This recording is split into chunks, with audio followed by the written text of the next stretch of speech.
So you have like huge populations or communities that themselves are keeping some Torah and mitzvot. You see, they have so many symbols of Judaism, and like they're Asian.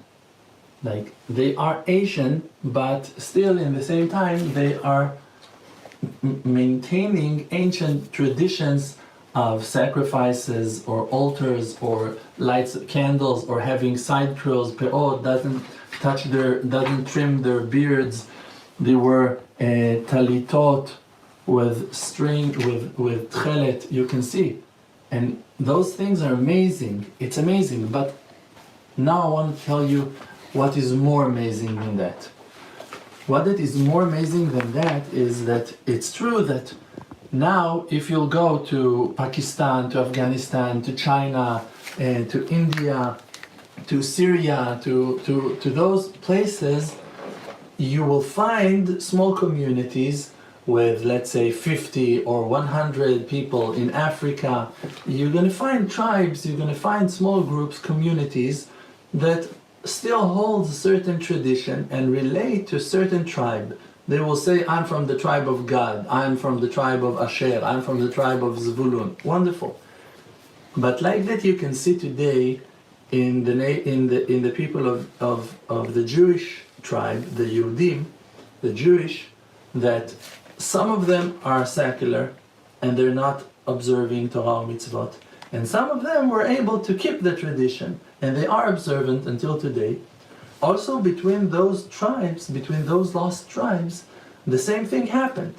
Most of them lost their connection and only a tiny group, individuals, were able to keep it. Maybe even only one family that stayed until today, connected to their Israeli roots with some kind of tradition.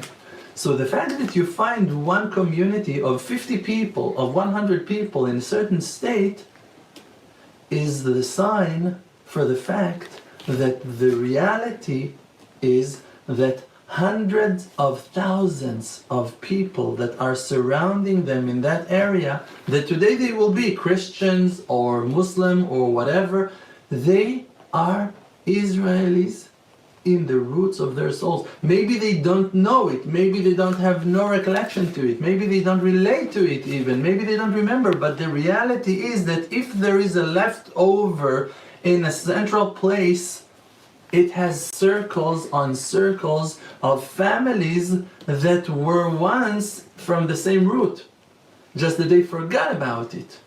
But it is our obligation to go and to hover and to blow away all the dust and all the filth from their faiths, for them to come back to their true identity.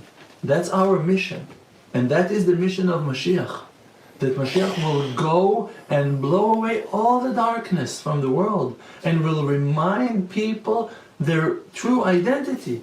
That they are lions, that they are holy souls, that they are branches from an ancient oak, the tree of life itself. The world does not exist because Olam Milshon Ne'elem, the world is just blocking the light of truth. The world called Alma Deshika, world of lie, is just a fake. We're just inside of an illusion. It's just a fake. We're just inside of an illusion.